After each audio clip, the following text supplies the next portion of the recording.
Hey Mikey, Happy New Year. How you doing? You good?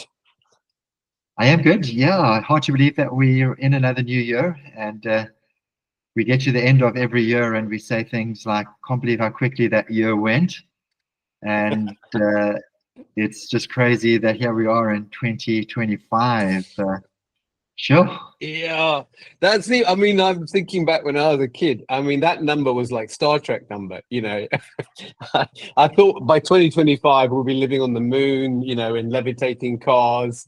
But having said that, the amount of technology and how where we are with our technology and what we're doing is just amazing. Each year, it's like so. This is the year of AI, apparently. When AI is going to come in and take over the world.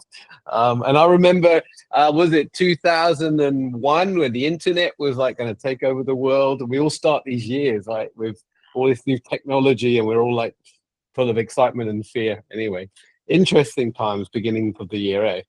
Yeah. So Well, I suppose in some ways, you think of it 25 years ago, who would have thought that we would be doing this? right, right. The I two of mean, we'll us, be on a telephone call. yes, well, the two of us in the same room, but in different rooms, in Yeah. different provinces, but yet here we are talking as if we're together. And then the fact that we can actually do something with this, we can send it to people who might be wanting to listen to it, is just They might. crazy thought. Might. I Should think I be, this should does I be a bit mean more confident? But, does this mean we're getting older? I think that might be true too. Oh man. So I know, something of a New Year's tradition for me, right? Over the last probably, 10 years, maybe a bit more, has been to think of a word that kind of will frame or help me frame my intentions for the year ahead, right? Um, so, I can think of many words. Well, I remember a couple of years ago, I had the word courage, because it was a particularly tumultuous year for me. And I just used that word courage. And I remember that word coming over and over and over again. It really helped me find intent. mm, Um, and last year, my word was expand. And if you look at my waistline, I've done very well. But I think for me, that word expand, has definitely helped me, build business, build, the band that I'm playing in now. And, I was generally saying, how do I expand this, or scale it mm, would probably be another word. But the word was expand. So, yeah. And then for me this year, very similar theme. The word for me is elevate, which is kind of different from expand. It's what in my life do I need to elevate, intentionally elevate? So I'm not talking about growing, I'm talking about elevating. And I think there is a subtlety in that. Um, so for me, I just identified four things. Physical. You're always on to me about the need to run and get physically strong. So challenge accepted. yeah. I think the second one was emotional resilience, which is something we all need to elevate. How resilient are we emotionally? And I know in our work where we're working with people, and we're helping them, go through their challenges. Having resilience emotionally is really important. Spiritual awareness is another one. I think that's an ever-growing discipline. It's a muscle that I think we have to work. How aware are we of our own spirit, and that of the spirit of others? However you want to frame that or Mm, understand that in your thinking, that certainly is something I want to have much more awareness of. And my last one was social impact. The impact I'm having on others around me, strangers, friends, like the charity I work with and others. What is my social impact? How is that being elevated? So, mm. yeah, I'm interested. Is this something you've done, or how do you frame your year? Yeah, well, sure. I've got a couple of questions I want to throw at you as well. On the word Oh elevate. dear. But let me just quickly answer your question. Yeah, I see. I do something similar, but I seem to go more towards gravitating to ideas, which in the idea is a word. Right. Um, I often find, and this is why I want to ask you a question, is that I'm probably not as defined as you right now as we sit here on the 1st of January. it's still percolating in my mind, but there are a couple of ideas which are percolating, and I will share those with you. But let me ask you one of my questions then. How did you come up with Elevate? Did you just wake up in the last week and say, hey, as we're in 2025, Elevate's my word? Was it that easy, or was there a greater process for you coming up with this word Elevate? Because, by the way, I love it, and I love what you're saying. I'm just wondering, was it quick? Did you wake up today and say, Elevate's the word, or has it been brewing for a while?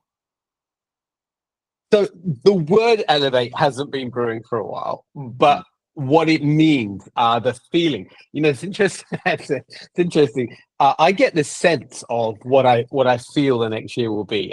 So I'm an F if you look at Myers-Briggs. So I work everything from a feeling point of view, and then my mind tries to work it out later. So I feel things first, and then my mind catches up with a word. So I definitely didn't have the word first. I had a general sense of I need to go to a new level, and which is for me is elevate. Let's think of an elevator. So there was a sense of there's another level to go to. Don't stagnate here. As much as this is a good level you're in, there's another place to go to. Set your goal there. So there was this sense of go to the next level. Go to the next level. I think that was the phrase that was kind of bouncing around.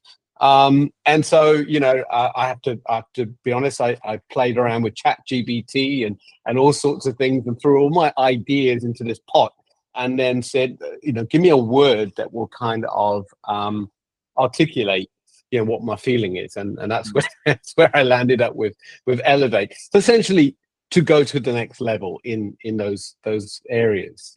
But as I said, it's feelings first for me, and then the mind catches up with it, which may not be the same for everyone, I guess. Yeah. Okay. So I like what really helps me is the elevator. Like you said, it's about going to a next level. And I think that's one of the words that's actually sitting with me, and maybe we've got a similarity here. There is a word that's percolating, but like I'm trying to get the idea behind it. And it's a word that I used to not like at all.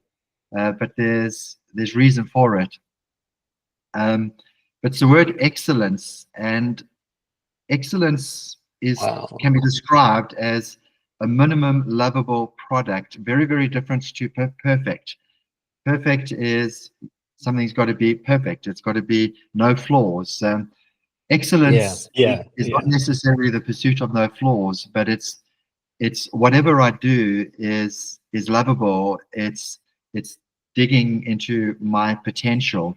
So I've been looking at some of the work that I do, and there is this question which is just there, which says, how do I make this more excellent, that people fall in love with it? It's not just something that I'm putting out there. It's something that people look at and they say, wow, that's lovable. And so I do have something which I think fits quite nicely to your elevate. It's taking something to the next level. Yeah. I love it. So I've got two questions / comment for you. Okay. I believe that for a truth to be a truth, it needs to sit in tension. There needs to be things on both sides that are true, that hold a truth in tension. Give an example. Live in the moment, be content in the moment, but intolerance of the present creates a future. So there's a sense of contentment and intolerance, and the two we need in order to move forward and to live our lives, right? So excellence, because I think the danger with excellence, right, is that it leans towards us being perfect, it's Seth Godin, just ship it, that whole thing of, don't be happy with 90%, as it were. So my first reaction when I hear excellence is, there's that perfection. But I guess my question would be, excellence in what? For me, I would say, am I excellent in the value that I'm adding, or am I excellent only in the presentation or the packaging of that value? I'd like to understand. Hey, break that word excellence down a little more, maybe. Yeah, and I'm very, and I think you know me. perfect is something I try and strive away from, because I think part of the impact of a message is found in a sense of it being flawed as well, it being real, Yeah. it being vulnerable. But excellence in the sense of, so Martin Luther King Jr., you know, when he talks about a blueprint for life, you know, he says, well, one of the three things he mentions is this word excellence, but he says, he points it like this: if you're a street sweeper, be the best street sweeper that you can be. In other words, there's a sense of finding joy, there's a sense of finding meaning, purpose, there's a sense of this counts for something. Yeah. And I think that's where the word excellence for me is coming in. It's like when you do a workshop, when you put a blog out there, you want it to count for something. It's got to, so maybe linked to the word excellence would be the word impact. It's going to impact. Now, you can't impact everybody. Now, I think that's where perfectionism would try to come in. You know, perfectionism is, I want to impact everybody, and well, no, you're not going to do that, so therefore you're not going to ship it. You know, Yeah. but this is an excellence of knowing who your audience is, and just, I so want to impact them. I want it to be a lovable product, and in the lovability, I don't know if that's even a word, it's flawed. The made-up word. Yeah, it's flawed. Yeah. But so I suppose let me go back to why I didn't like the word, because like you, Dave, I grew up in a ministry type background where there used to be this horrible phrase for me, which was excellence of ministry. And to me, that was just a word for somebody with power to be beating you over the head, that that what you did needed to be exactly in line with what they wanted. Yeah. And excellence was about appearance. It was about the clothes you wore. It was about the perfection of your haircut. It was about perfect timing. And for me, excellence was just a whipping word. Yeah. And so it's quite interesting that I don't, like, say, if I had to define it like you, I don't think this is my word, but it's the idea that I'm after, and it's the idea of Well, I think beauty. It's the idea of impact filled with flaw. right. Yeah.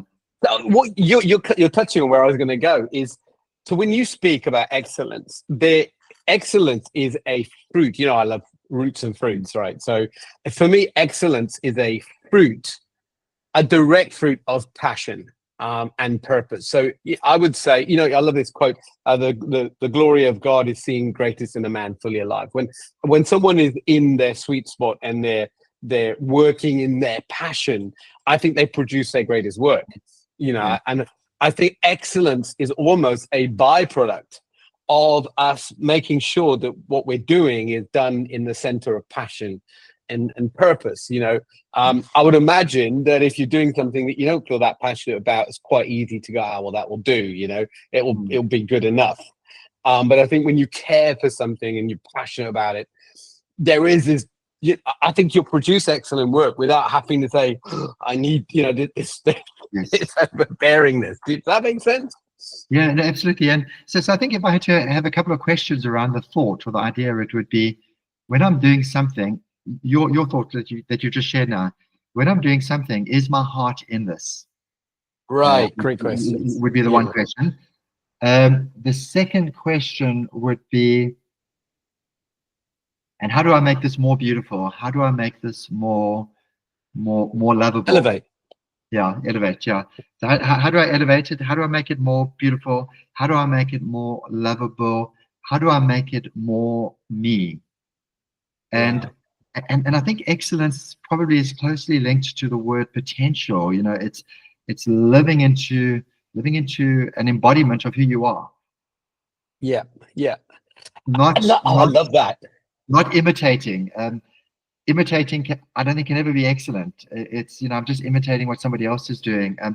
Excellence is this inward celebration of what we are, who we are, what matters to us, and then giving it as a gift to the world.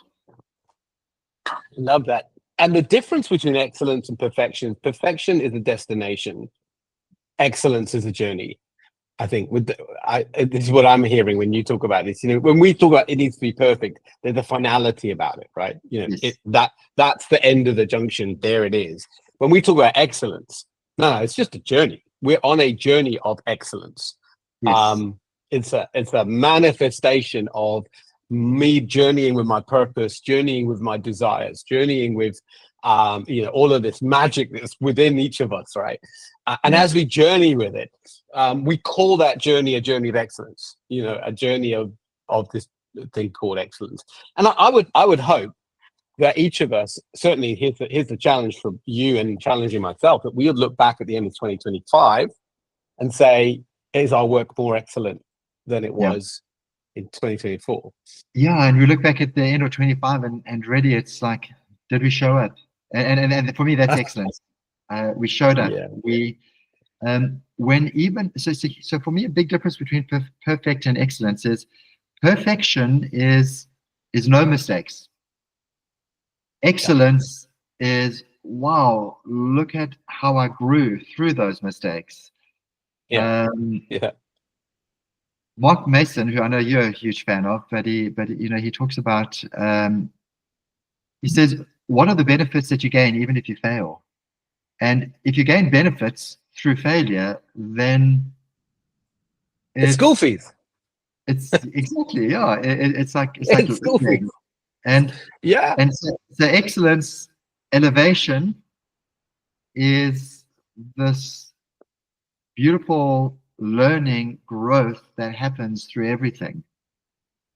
Love that. I love that. It's that do-over. We get a chance to do over again, tomorrow, next day, as it were, Hey, I've got a question for you.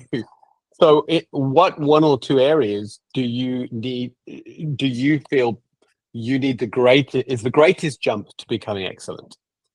So, because some of us, it's just a small jump to excellence. In other areas, there's quite a jump to be made to move towards excellence. So for you, what would be maybe one or two areas there you'll see the greatest? I'm probably focusing mostly on my work, and part of the jump is so here's an interesting thought, Davey, and it's a scary yet celebratory thought. And I'm entering into my 20th year of working in the culture space, working in the people space. And 20 years ago, I was in my last year in big corporate, and it's crazy, when you look back and it's like 20 years. In some ways, it feels like I'm just starting, and then it's like 20 years. That's a long time. And part of this idea is we need to continually be redefining ourselves, and sometimes that redefining of yourself isn't huge evolution. Isn't huge revolution. It's evolution. It's finding those little places that you hone in on, and in doing so, your work becomes excellent. It's letting go of some things that maybe 20 years later need to be buried, or we say thank you to. And so the question is, like whether it's a blog you're sending out, whether it's a workshop you're doing, some of the stuff might be very, very much the same, and yet there's an elevation or there's a move towards excellence in it. How do I make even this more lovable, more beautiful? Taking into account the wisdom that you gained over 20 years. And that's why I say, it's an idea that I can't quite maybe define as well as you've defined yours, but moving within that is I love that. I mean, I'm challenged as we're speaking, right? Because me, I like definition, clarity. I like boxes. But yet the thing that you always challenge me on is the fluidity of the year. There's definition, absolutely, but there is also fluidity. There's a sense of you don't need to have it defined in full HD right now. What we need to do though is to journey and flow with that. And I love the challenge that you bring me here. Is Dave? Yes, but there's more. Yes, there's stuff that you can't define right now because you don't know what it is. You can't define it because you don't know what it is right now. But in all of our journeys in 25, for us to elevate from one level to the next is it's not exactly the same, but there's a lovely synergy. Elevate and excellence, I think, Yeah. are beautiful words that just, go together, right? We're going to the next level. We're going to become more excellent. And I really do think that the things that we can't be excellent over, the things that it's a grind. It's really, I think we have to ask ourselves, is that really where our passion lies? Is that really where, should we really be doing that then? If it's that hard, that much tough, isn't that a time to ask a question of, well, maybe it's time, to your point, to say goodbye to a few things, and lean more into, things that naturally are kind of welling up. I don't know. Yeah, I love what you're saying. I don't think you can master anything if there's no love in it. You could get good at it, but mastery requires love. It requires passion. It requires desire. But I think the thought that's hit me, as we're talking about it, is I agree with you. Elevation, excellence, all these things. There is quite a similarity to it, and I think the similarity is found also in that sort of growth mindset of let's take what's in our hand and let's multiply it. You think of it, you elevating, you want to. There's a sense of being discontent with right now. This can be stronger. This can go higher. This can become more. Excellence. Let's make this more lovable. Let's take this deeper. Not afraid of mistakes, but let's drive it to a new level. And I think for anybody in 2025, it will be a good year if you're prepared to move away from being resigned and compliant to being stuck and steady. And if you think of it, I think that's probably the biggest danger in the world with most people is the reality is 2025 is going to be a replica of 2024, maybe just with a few more problems.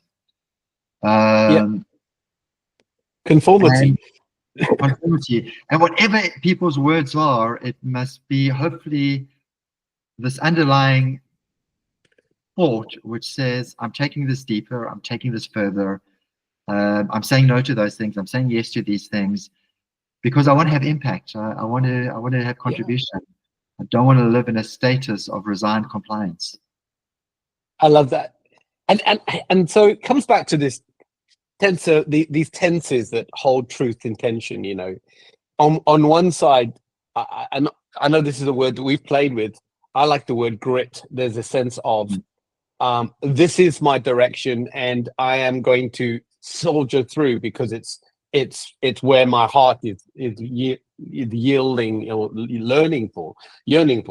And then there's this other one that says, but there needs to be a natural, spontaneous kind of love of doing this. And there is it's truth and tension again, isn't it? That to produce the most excellent work, to impact socially, to do all of these wonderful, to elevate, is going to take some grit, some determination, some get up in the morning, read the book, do the walk, do the disciplines, right? Do the work, exactly.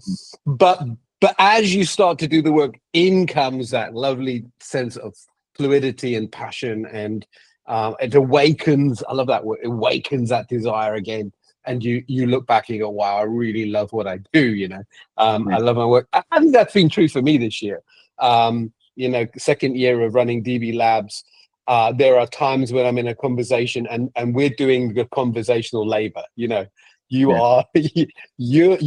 going there and you're having the conversation, and it's not the most fun one, but at the end of that conversational labor, there's a sense of spaciousness and clarity and freedom. You go, that's why we do this thing. And I would love anyone listening to this to find that in whatever sphere of their world that looks like. I think it's so important. We've got to find love in what we do, and we've got to exploit that love. So I know we're running out of time. There's one question that's been lingering from the beginning, and I just wanted to quickly ask it. And like you said, you are a more intentional method type of person. How do you make Elevate stay alive, Davey? Is it something that that you put certain systems into place to keep it alive, or is it there and I'm just going to hear you always speak about Elevate for the rest of the year? Are there some things that you would do to just keep this in the forefront? Yeah. So what I've done is I've written the word down, number one. I'm reusing that word as part of my journaling tool. So I journal most days, and I'm quite intentional about starting my journal, or in that journal every day, every time I do that, is to use the word elevate in some way. So there's a real sense, again, it comes as truth. There's a sense of intentionality. I think also I want to set some goals around that word of elevate. So similarly to your word in excellence is, okay, so let's put some goals down. What needs to elevate? And how do I measure? Because if you don't measure something, how do you manage it, right? I guess that's where I go. So what in my life goals do I need to set that I can tangibly measure? Have I gone from here to here and here to here? And can I look back and physically see that and track my progress? So, again, I guess that's one side of my personality that comes out there. So, today I'm actually going to go and do a mind map and start to try and unpack in more detail where I can elevate in the various aspects of my own life and business. And so I would certainly encourage anyone listening here to be specific as well as general in both, in both those words. Yeah. So that's and you? Yeah. Because that's always the danger, is that there's a natural energy at the beginning of the year to get the word, Right. to get the idea, to create the goals and the objectives. And then we do know that the treadmill is about to start, and suddenly we find ourselves the third week in January, and we back doing what we were doing in the first week in December. And maybe that's something that you and I can just keep talking about a little bit, when we're together, because I think that can be a great support to people. What systems do we put in place?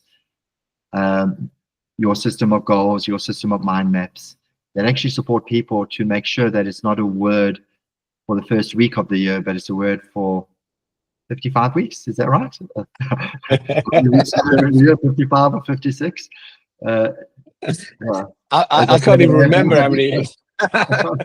I tell you, one thing someone did tell me years ago was make your confession public. Yes. There's a sense of when you make your confession public, you speak out, you tell others. I mean, I'm very, very blessed to have yourself and a couple other people in my life that I would say are accountability partners, people that I share my life and journey with. And there's an unspoken contract, like there is right now, by saying this is where my intention are, that you're going to hold me to account for that. Where are you with your word elevate? And not just tell me nice words, show me where you're elevating. But I think nothing happens without accountability. I think we all need accountability.